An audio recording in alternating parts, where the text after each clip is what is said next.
avviamo il radiometro e la stampante ti dice l'energia che c'è. È un po' lì.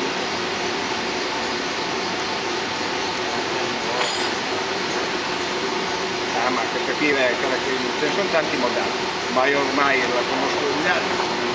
No, va benissimo perché stampi subito gli altri amici, devi andare con il computer. No, non capisco. E questi vi faccio molto.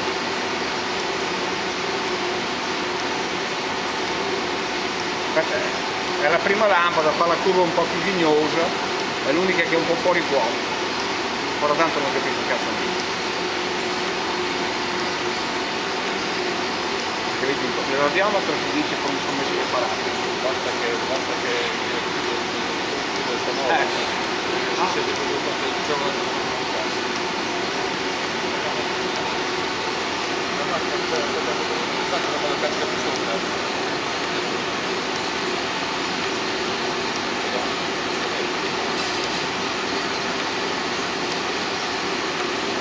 altrimenti ci metti, fai come vuoi te.